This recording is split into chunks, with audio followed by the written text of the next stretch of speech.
So ngayon, nung grabe na yung bugbog, sabi ko, itong wall na to, bibigay ito kasi binibira kami ng parang 50 caliber, sir. Ang lakas kasi niya. Kasi gumaganon yung wall eh. Pag nabutas yun, sir, maubos kami doon. Kung hindi kami maka-exit. So, sabi ko, kung hindi kami maka-exit, maubos kami dito. So, andun si Rydel, andun din si sir. Sabi ko sa... Hindi naman ako ang kinukuman ko, sir, ang tropa ko kasi nasa labas, sir. Kasi passage of lane lang kami. Wala akong tropa sa loob eh. Except yung namatay na isa. Ang tropa sa loob, 200. Yung tropa, sir, sa loob, 200. Yun na yung tropa ni Rydel. Yung tropa ko si sir, kasi iba man yung tasking namin at that day, yung nakaprepare ko lang, yung isang company na composed of mga 30 lang, sir. Hindi rin kami makapasok. Kasi magulo na nga, sir. Magulo na lang at that time. So sabi ko sa radyoman ko, again, sir, babalik tayo dun sa pattern ng putok. Kasi nag-change mag and everything ba. May lal yan, sir, na konti. Sabi ko, pag tumakbo ko, sumunod ka, ha? Sa radyoman ko, sir. Kasi gusto kong umexit, sir, para ma-organize ko yung reinforcement. Kasi magulo na, sir, eh. So, kailangan ko mag-exit sa 10-10. Paano ka noon? Saan sa 10-10 ka? Sa 10-10 mismo, sir. Sa loob mismo? Ang 10-10 siya ganito, no? Yan. Parang circular siya, di ba? Circular siya. May daan dito, sir, palabas. Pero pag gumanito kasi, 10-10 pa rin yun. Pero may wall. Kaya lang may bintana din. Na maliit. So parang ano yun, sir, eh. Kasi pag galing sa wall, pag dumiretso ka dito, sir, pwede ka pa rin pumasok sa kabila. Saan nanggagaling ang putok? Dito, sir. So level nyo o galing baba? Level namin, sir, at level sa, mayroon din sa taas. I see. So, magulo na yun, sir. Tapos, since meron kasi ako, sir, na nag-i-arm ako, sir, eh. So, nagpa-plaster kami ng tape dun sa dulo. So, alam ko kung ang bala papunta sa'yo. Yung i-arm, sir, di ba? Yung 200 meter, nandun kapag ganong-ganong, kapag tapos na yung pumutok, yung kasama mo, magte-tape ka na ngayon dun sa figure 11. So, yung paputok, sir, nakaganon ka lang, pero yung tama, papunta sa'yo. Yung support magsaysay. So, doon ko, sir, na-develop na pag ang bala papunta sa'yo, iba ang tunog. Iba ang hangin. Kaysa pag malayo. May putok pa rin siya, pero hindi ka mangamba na papunta sa'yo. Dahil hindi ganon yung tunog. Yun, sir, papunta sa amin lahat. Tapos yung wall, sir, na kinasasandalan ni na Rydel at saka ni sir, binabagbag yun, sir. Hindi ko alam kung 50 caliber, sir, o M14. Basta nakaganon kami lahat. Ako naman, sir, nakatayo ako kasi naging kwan ko na yan, naasan ba yung kwan? Inoobserbahan ko, paano kaya kami maka-exit? So, yung mga nasa 20 minutes ng video, sir, kasi na-wounded ako mga 24 minutes, 20 minutes, sabi ko sa tropa, pag mag-exit ako, sumabay ka lang sa radyoman. So, naka-timing kami, sir, nakalabas kami. Ang labas kasi na yun, sir, kung dito, nandun lang din, isang building na naman, pero makikita mo, sir, yung tama ng bala, papunta lahat doon sa building na yun. So, kung may lumabas doon, kasi doon manggagaling ang reinforcement, mamamatay din siya. Di, paglabas namin doon, sir, kasama ko din yung radyoman ko. Nakikita ko naman sina sir, kasi makikita mo, sir, siya eh. Kasi nakatago ka, hindi kasilip ng kalaban, kasi nakadipilid, pero nakikita mo sila doon na nagkumpulan na ba, na itik-itik. Sabi ko, wala na akong mautusan, sir, na sundalo. Magulo na eh. Utusan na. Para mag-cover fire. So, adrenaline na, sir. So, ako na ngayon, kasi nakikita ko naman din yung moto doon sa kapila. Pero ilang meters yun na open space? Malapit lang, sir. Ang kabila, mga 15 to 20 meters, nandun din lang siya eh. Nag-aabang siya ng lalabas. Siguro, paglabas namin, sir, nag-change mag siya. Nakalabas kami. Sabi ko, wala namang tao dyan. So, quick thinking, sir ba? Sabi ko, labasan ko to. Barilin ko rin siya. So, labas ko, sir. Nikatrack ko din siya. Una, kanan. Nakalimutan ko eh. Pag bumabagal pala ako ng long, kaliwa. Kasi right-handed ako, sir. Pero hindi ko ma-effecate yung kanan ko. So, tinira ko siya. Nakita ko talaga, sir, bumulagta siya. So, balik ako ulit, sir. Mag-change mag ako. Mag-isa lang naman, di wala na. Tapos na. O meron pa? Hindi, sir. Marami, sir, lang nakasunod-sunod eh. Hindi. Sabi ko, meron na naman pumuputok. Balik na naman ako, sir. Tirahin ko na naman siya. Pangalawa, balik na naman ako doon. Nung pangatlo, sir, rat-rating ko siya ng ganyan. Nakita ko sina sir, palabas. Nakita ko, sir, palabas sina sir. Sabi ko, wala na akong time. Kung mag-exit pa ako doon, maalangan ako. Maalangan din sila. Doon ako nag-change mag, sir, sa tinatayuan ko.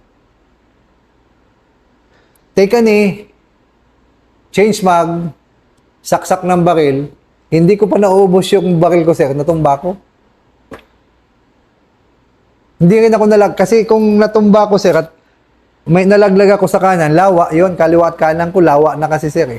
Kasi may lang mga, siguro mga 5 meters yun, sir, na pathway, pero lawa ang pelikula to muna. Oo, sir. Mga So, banat. binaril ko siya. Tinamaan ko din siya, sir. Pero yung tumama sa akin, yung galing sa taas, sir.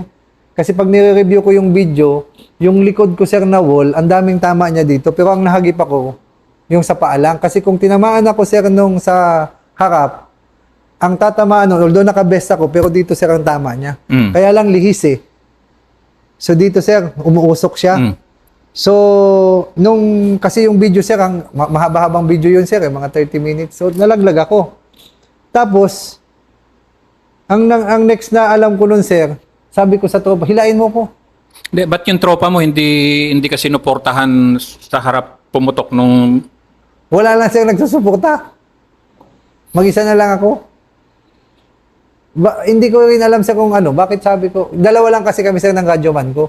Siguro yung radyoman ko, kasi nga, binibira din kami, nakikita niya ako. Kasi, sir, hindi ko na nakikita na binabaril yung wall, eh. Ang nakikita ko lang yung babarilin ko, eh.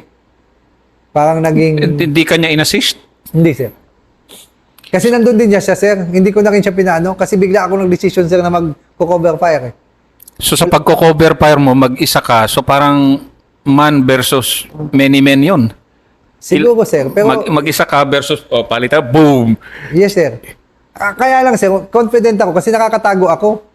Kasi pag mag-change, nung mag-change mag siya, saka ko siya binabaril. Automatic na, sir, baka brrrk. Pag automatic, sir, yung 30 rounder mo, mabilis lang talaga, eh. Prrrk. So, laglag siya. Laglag siya. Punta ulit ako doon, sir. Change mag ka. Change mag ako, sir. Tapos yung pangatlo ko, sir, nung nakikita ko na silang palabas, hindi na ako nag-change mag doon. Change mag ako sa position. Pero nag-take ka ako, sir. Doon ka tinamaan. Doon ako na nasingitan. Noong kung sino pa man yung kasi pag may nababaril kasi may pumapalit. Diyan mo makita yung precision din ng split second lang 'yun. Nag-change mag ka, pop. Oh, sir. Change mag ko, sir. Pag ganun ko, pag alam ko, sir, nakakatrat pa ako, nung tumba na ako. Tapos pag tumba ko, sir, yung radyoman ko ata, yun yung naghila sa akin, hilain mo ko. Tapos, basta, hindi naman ako nawala ng malay nun, sir. Sabi ko sa mga tropa, patanggalin nyo, putulin nyo yung pantalon ko. Doon na, sir. Doon na, kasi likod na yun, eh. Nandun na mismo yung mga tropa. Tanggalin nyo yung ano ko, tapos talian lang.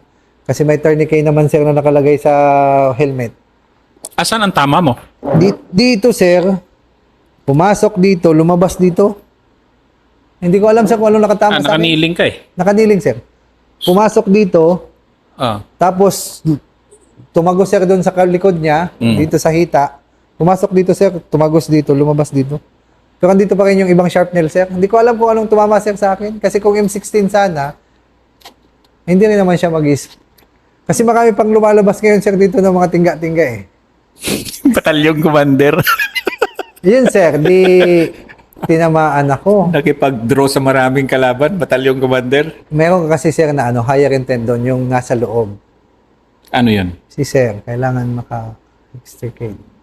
Bagkada ko yun, sir, eh. Ano? At may nasa loob, sir, na importante.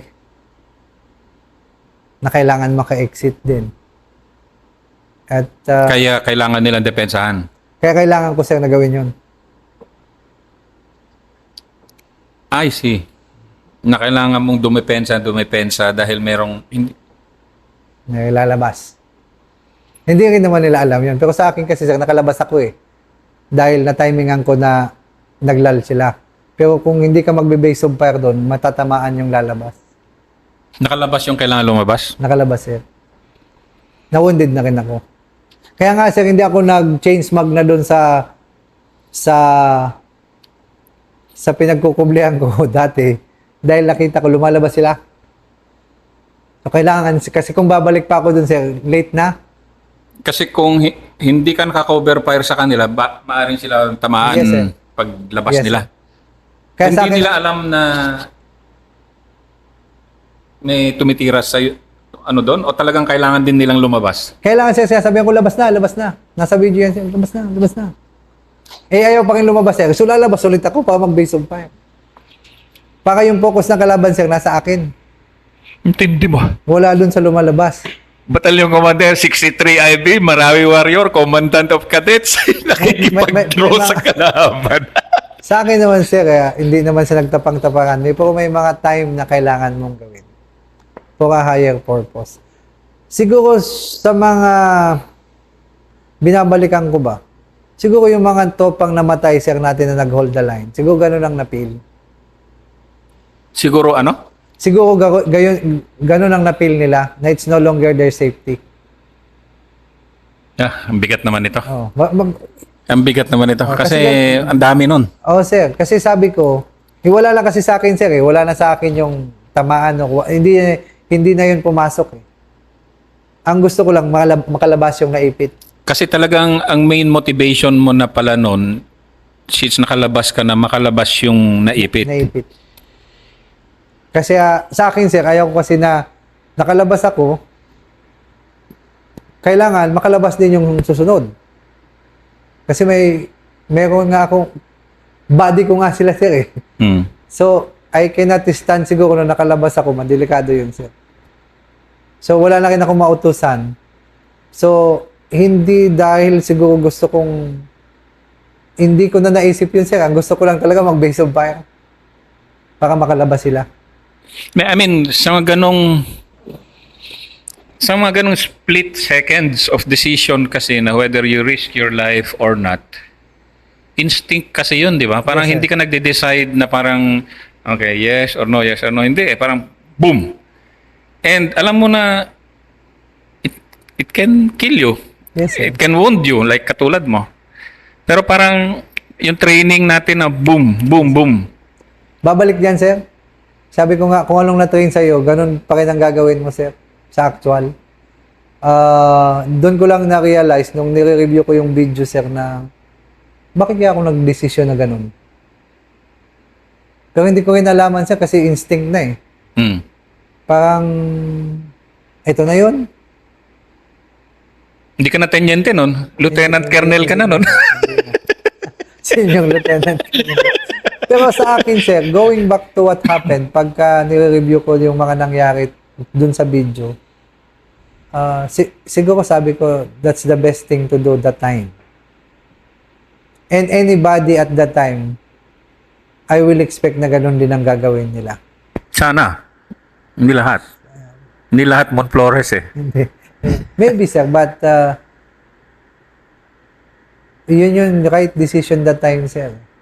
Anyway, kung doon yung end, sir, ng service ko doon, I think I am a very proud member of the AFP kung doon ako natapos yung career ko. Kasi I do it fighting, not in any other place. And that was 2 days before. 3 days, sir. 3 days before it ended, di ba? Kasi sabi ni Blas Alciao, Sir, misis ko yung nag-iba kay sermon. Sabi niya, ganun ba?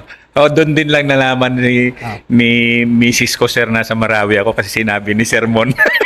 Tapos dun, sir, say na ko, sir. Sabi ko yung ambulance, okay na, sir, yung ambulance, nandyan na. Dugtong-dugtungan ko na to. Pagdating ko ngayon, yung binibisita ko kay Almer Candelaria na makeshift na aid station, doon pala ako kakatay, sir. Sabi ni Almer, sir, ang baba ng ng blood pressure mo. Pero hindi ko yung iniintindi, sir. Ang sinasabi, yung pa ako, makakalakad pa ba ako? Sabi niya, hindi natin sure, sir. Hindi ko pa nakikita hindi ko kasi maggalaw, sir. Pero buti na lang, walang baling buto, no? Meron Wala, ba? sir, pero nerve. Hanggang ngayon, ramdam ko siya. Yung maganda dun, sir, galing sa aid station, ito si Almer, sir, barkada ko din talaga yan, kay kapitbahay ko yan sa PMA. Parang, kaya nga, sir, ganito ang sabi ko, yung mga tao makakasama mo ulit. So, inatid niya ako ngayon dun sa aid station, dun sa pick-up point ng mga chopper. Andun na kaagad si Sir Bote, pati si Sir Page, sir, nandun na rin siya. Concerned sila, nakikita. May picture din ako, sir. Tapos nung ini-stretcher na ako.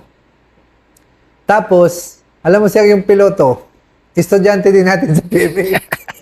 Class 2009.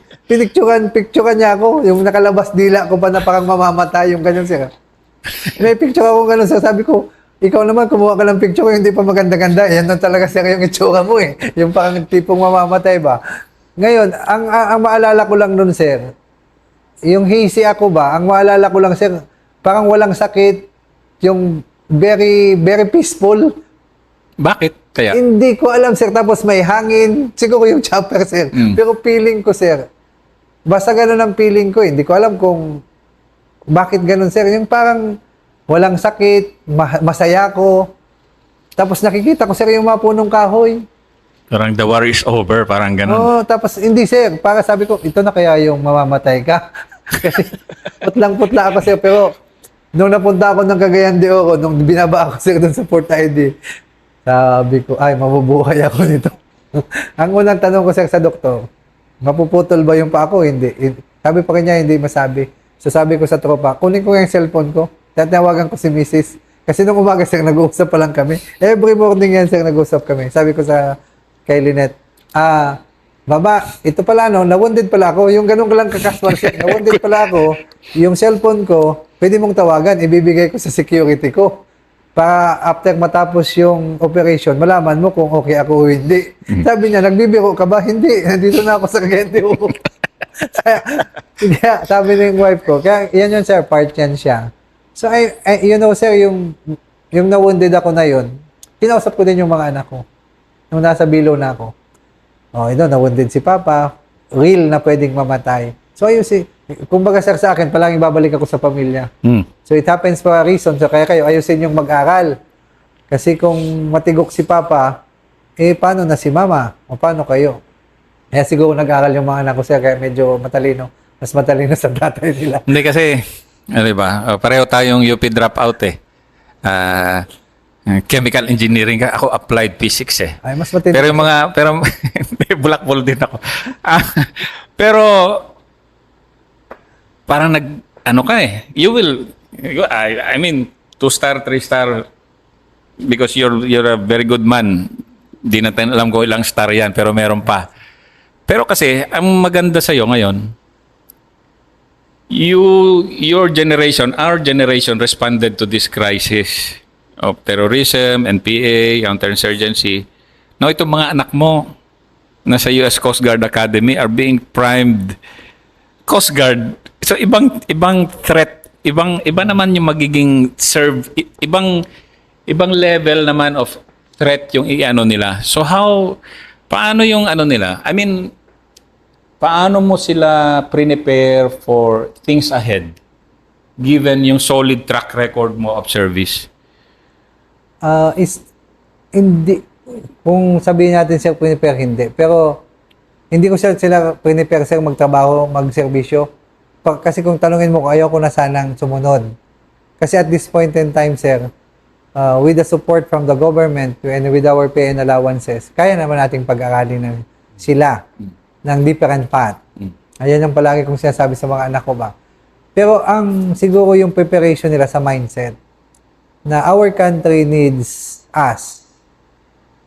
Magserbisyo kayo. Kasi yung palaging namulat ko sa kanila na yung pinapang-aral namin sa inyo, yung araw-araw natin na sustenance comes from the government. Comes from the pure labor of your parents. So, kailangan na kahit anong maging estado nyo sa buhay, whether you go to the government or you go to the private sector, yung love of country dapat nandun sa inyo. You have to contribute. And then, if you want to serve, then you serve all out kasi ang siniserve nyo is a greater extension of our family. Siguro, sa araw-araw na yun ang nakikita nila, sir, and sa testimony namin, sa testimony ng mga nakakasalamuha nila na pagtatanong, uy, papa mo pala si ganito, mama mo pala si ganito. So, parang nainganyo sila, sir, na-invite din sa kanila yung pagtatrabaho. Kaya siguro at the end of the day, so lumaki pa sila sa kampo. So, na-ingrain sa kanila, sir, yung ganong sistema. So, actually, sir, all of them wanted to serve. Yung anak ko, sir, nag-yearling yan, yung panganay ko. Kaya lang for one reason or another, sabi niya, Papa, mag-medicine ako kasi yun na yung siguro yung track ko. Sige, sabi ko, sige, you go out. Yearling yan, sir, nung umalis. Then, ito namang bunso, ganun din siguro. Actually, iniyakan niya ako, sir, kasi nakapasa siya both sa PMA at saka sa US Coast Guard Academy. Ngayong taon, number 3 yan, sir, sa female. Yung bunso ko. Sabi niya, umiyak siya because he wanted to go to PMA. But on the other side, because I'm the commandant of cadets, it will be a different kung plebo siya, akong commandant. It will be hard for me, sir. So sabi niya, Pa, my heart is, I want to be a PMA cadet. Pero dahil nandyan ka and you cannot serve the PMA, pag ako fourth class, pupunta ako sa US Coast Guard Academy. Actually, ang first love niya, sir, PMA. So, minsan naalala ko din, parang ako pa yung naging kuha ng anak ko na hindi na mag-PMA. But on the other hand, sabi niya, anyway, Papa, mabola tong bunso ko, sir. It's a different war. Yan. Yan. Ano namang war yun? Alam mo na yung West Philippine Sea, our territorial integrity. Kasi, ang good thing na naman nasabi niya, sir, tinapos nyo na kasi yung internal security challenges. Hopefully. Hopefully, sir, with our political side of the government, na hopefully the CPP-NPA from our accomplishment, combined accomplishment of the government and all the agencies, sir, na-die down na siya. Yung Abu Sayyaf, sir, naging Abu Sayyaf free na pala yung Sulu and Basilan. Who would thought, sir, na nung nandun ka at nandun tayo, who would thought na matatapos din pala? I think the Marawi, sir, moving forward from 2017 until now, I think that opened up our thinking na we have to embrace peaceful coexistence and peaceful track of development. Basilan is Abu Sayyaf free. Sulu is Abu Sayyaf free. It's already a tourism destination. Kasi nami-miss ng mga taga Luzon, Visayas, sir, yung ganda ng Sulu in Basilan. Naman. We have very beautiful beaches. Pero kung titingnan natin, sir, yung sakripisyo ng lahat ng nagbuwis ng buhay, yung na-wounded doon, yung mga tropang nawalay sa pamilya nila dahil sa kasagsagan ng giyera-giyera dyan. Yung iba nga, naghiwalay pa. I think this is a redemption of the sacrifice ng mga nauna pa sa atin at saka yung sumunod sa atin. So, sa punto ngayon, sir, I'm happy because hopefully magtuloy-tuloy yung progress the southern part ng country. Hindi na ako titingin sa ibang factor, but for now, the AEP has done its fair share, sir, of our mandate. Kaya yung mga anak ko, yung pambobola niya sa akin na West Philippine Sea, that's another level of war that we have to support. Patapos na rin, sir, tayo ng era eh. So, kahit pa sabihin natin na ganun tayo ka enthusiastic and very patriotic mag-serve, hanggang 57 lang yung kasundaluhan. So, other generation has to take our place in pursuit of peace and development. So, ito na yung mga anak namin. So, they have also to craft their own history just like mine. Sana lang, I hope kung sino man nanonood nito na to derive inspiration sa very excellent example ng combat leadership and values ni idol ko, Brigadier General Ramon Flores, Commandant of Cadets, PMA.